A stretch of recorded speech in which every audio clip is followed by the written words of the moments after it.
Você já ouviu falar que exercício físico intenso, o famoso HIIT, né, aquele que você faz altas cargas em baixa intensidade, ajuda a emagrecer, porque além daquele gasto calórico que você tem ali durante o exercício, ele aumenta a taxa metabólica basal, ele aumenta ali a quantidade de calorias que você gasta em repouso também ao longo do dia. Agora, você sabe por que isso acontece? Você sabe qual é o papel do lactato nisso? E você sabe como otimizar ainda essa perda de peso com exercício intenso? Como fazer com que você consiga ali perder mais quilos e ganhar mais massa muscular com exercício mesmo de alta intensidade? Nesse vídeo a gente vai falar um pouquinho sobre essa fisiologia do exercício e é muito interessante como o lactato, que outrora era considerado um vilão, tem se mostrado talvez como o combustível ali principal, ou um dos principais da célula. Eu quero mostrar isso tudo para você. E para mostrar isso, eu quero me apresentar antes. Meu nome é Guilherme Peck, eu sou médico e eu falo nesse canal sobre assuntos relacionados ao que eu chamo de medicina única, que é a medicina funcional somada à medicina tradicional. É o melhor das duas medicinas juntos, é o suplemento que não é inimigo do remédio, é ensinar ali a tratar, a usar a medicação e também, como a gente vai falar hoje, falar sobre fisiologia e falar sobre exercício. Então, se você tem interesse por uma visão sobre saúde dessa forma, fica aqui comigo. Vamos lá, minha gente, vamos entender aqui essa relação entre exercício físico, lactato e potencialização do emagrecimento além da capacidade aeróbica e de ganho de força. Como é que a gente pode mexer nisso e fazer com que todas essas valências melhorem? Coloca na tela, porque vamos começar aqui a desenhar. E a primeira coisa que vocês veem aqui é que eu já coloco aqui para a gente evitar usar essa palavra ou essas palavras ácido lático, né? Ácido lático, ele não existe no nosso corpo. O ácido lático, que é a junção do lactato e do hidrogênio, né, na mesma molécula, vamos dizer assim, não ficarem dissociadas, ela só acontece em pHs muito, muito, muito baixos. pHs que um ser humano não sobrevive, uma célula humana não sobrevive. Então, o que acontece no nosso corpo é, quando a gente ali faz uma glicólise anaeróbia, por exemplo, né, ou tem metabolismo anaeróbio, a gente produz o lactato e o hidrogênio. O lactato vai ter função e o íon hidrogênio vai ser tamponado pelos nossos sistemas tampões, né? Então, vamos aqui deixar de lado esse termo, em primeiro lugar. E a gente sabe que quando a gente fala de exercício intenso, a gente está falando de metabolismo glicolítico, né? A gente está usando ali como principal fonte de energia o carboidrato proveniente ali, né, a glicólise que usa o carboidrato para fazer ali a fonte de energia. Então, um esquema simples que todo mundo aqui sabe, né, é que uma vez eu aumentando a intensidade do exercício, eu começo a quebrar, por exemplo, o glicogênio ali do meu músculo, né, num processo chamado de glicólise. A glicólise, então, forma um metabólito chamado piruvato. Esse piruvato, na presença ali de oxigênio, vai entrar na mitocôndria e vai ser oxidado, né? Vai primeiro virar ali no ciclo de Krebs a acetil-CoA,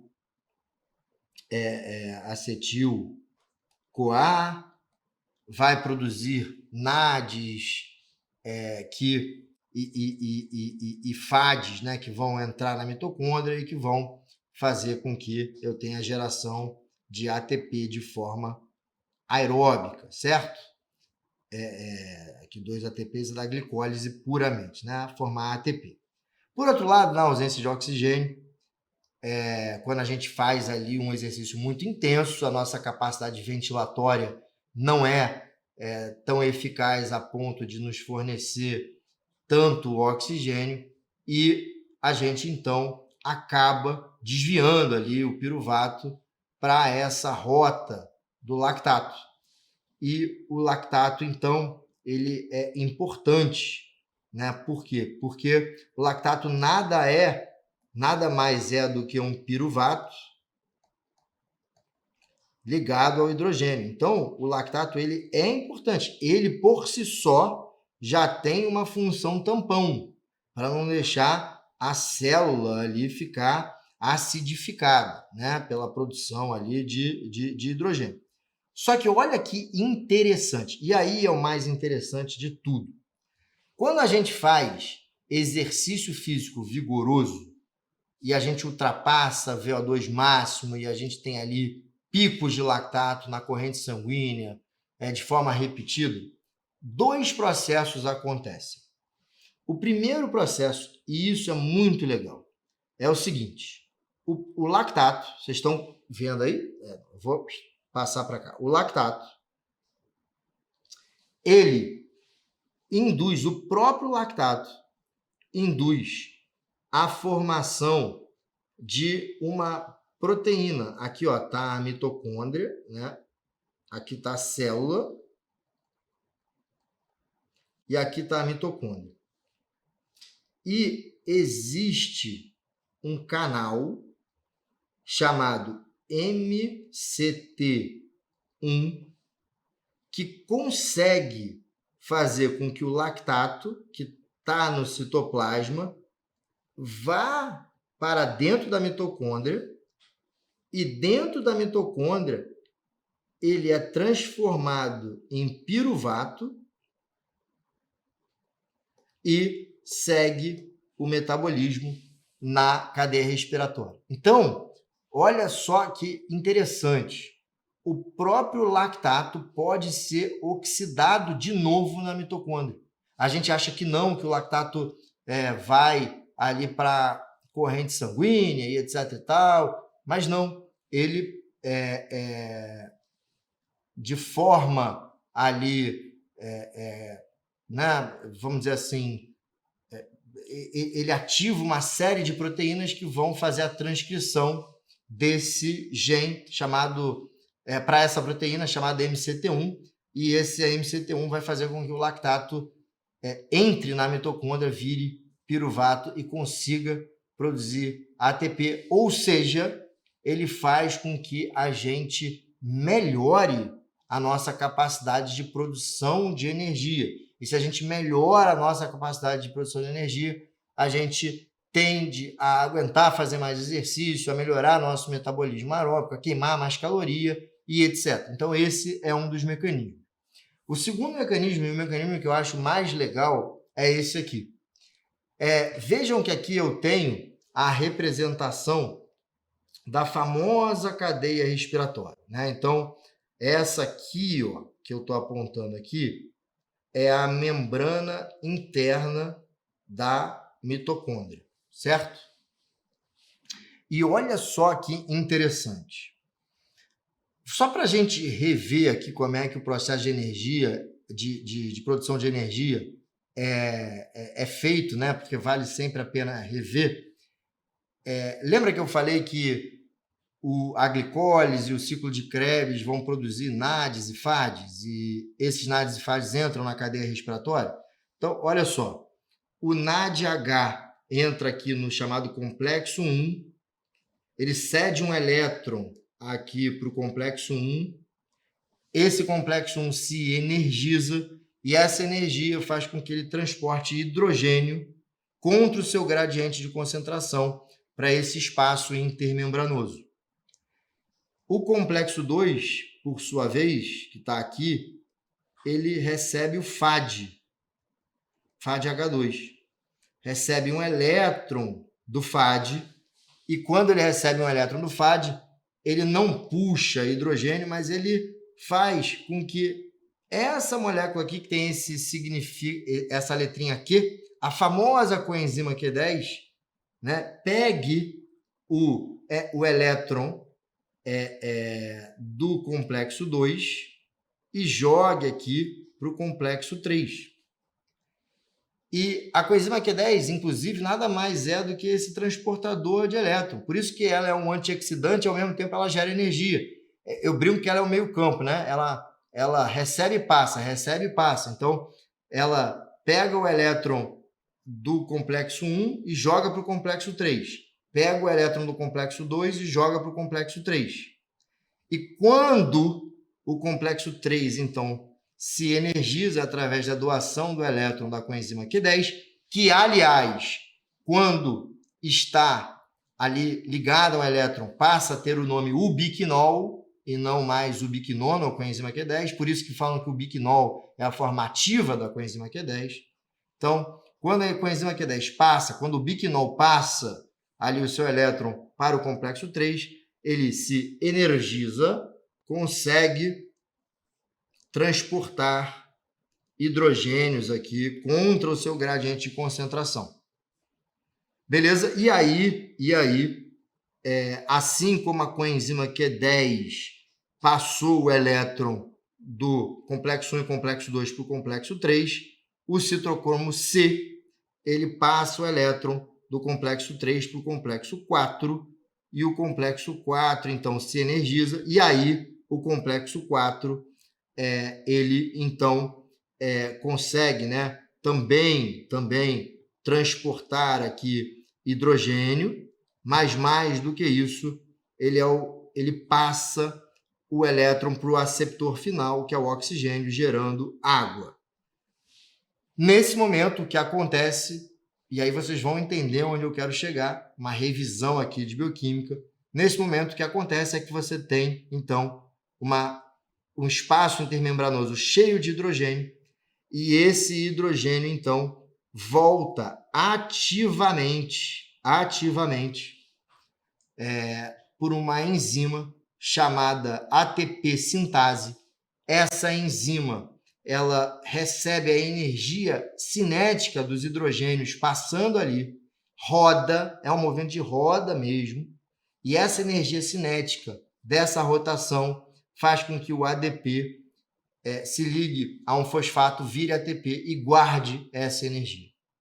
Nesse momento, a gente diz que a cadeia respiratória, que é toda essa estrutura aqui, está acoplada, ou seja, ela é acoplada para a produção de ATP, ela é acoplada para organizar, receber a energia e formar ATP, e juntar essa energia na forma de ATP. Agora, olha que interessante. Na presença de lactato, na presença de lactato no citoplasma, na presença de lactato ali produzida pela célula, pelo estímulo intenso, eu tenho, além da possibilidade lá do MCT1, do lactato entrar na mitocôndria, né, e ser oxidado e passar por tudo isso aqui, eu tenho a possibilidade da formação de um canal aqui chamado de UCP1, que é o Uncoupling Protein, ou seja, proteína desacopladora, que simplesmente faz com que o hidrogênio volte gerando energia cinética que se dissipa na forma de calor. Então, olha só que interessante. O lactato faz com que, eu tenha o surgimento ali na membrana mitocondrial de um canal que desacopla a fosforilação oxidativa, ou seja, que transforma aquela energia que seria armazenada em ATP em calor, aumentando o meu gasto calórico. Por isso é que esse é um dos mecanismos pelos quais, a exposição ali a exercícios vigorosos, repetitivos, fazem com que a nossa taxa metabólica basal se mantenha ali alta, e pelo surgimento dessas proteínas desacopladoras. Elas servem para desafogar um pouco a mitocôndria. Se eu tenho muito lactato, significa que a minha cadeia respiratória precisa, vamos dizer assim, funcionar, né? Funcionar ali de forma, sei lá, mais devagar, ou eu preciso dar uma freada ali no processo e ele transforma a energia em calor e eu aumento o meu gasto calórico basal, sem perder, no entanto, a capacidade oxidativa da mitocôndria, já que ele próprio também pode ser usado como fonte de energia. Então, isso é bastante interessante. Só para vocês terem uma noção, quem também faz esse desacoplamento, né, através da UCP é a berberina. Aliás, eu tenho um vídeo aqui no canal só da berberina, mostrando como é que ela transforma a gordura, né, branca e gordura marrom através desse mecanismo de desacoplamento da fosforilação oxidativa e aumenta o gasto calórico basal. A berberina faz isso na gordura, o lactato faz isso ali nas fibras musculares. Então, muito bem, a gente aprendeu aqui nessa aula que estresse ali por exercício físico vigoroso com alta produção de lactato, ele vai aumentar o gasto calórico basal e, né, vai também fazer com que eu consiga usar o próprio lactato para gerar combustível para produção de energia. Então, é importante que a gente entenda isso e entenda que o lactato não é vilão de coisa nenhuma. Você aprendeu aqui o que é MCT1, o que é UCP1 e como o lactato pode ser usado como um aliado ali no combate ao emagrecimento. E também eu vou mostrar para vocês em outros vídeos que hoje em dia esses exercícios, inclusive por mecanismos muito parecidos, ajudam ali no combate ao Alzheimer, por exemplo. Então, o lactato, só para dar aqui um spoiler, ele faz com que, quando ele circula, eu tenha ali a produção pelo endotélio de fatores de crescimento endoteliais que vão proteger a barreira hematoencefálica. A disrupção da barreira hematoencefálica é um dos fatores de risco para o Alzheimer e tal, mas isso é papo para outro vídeo.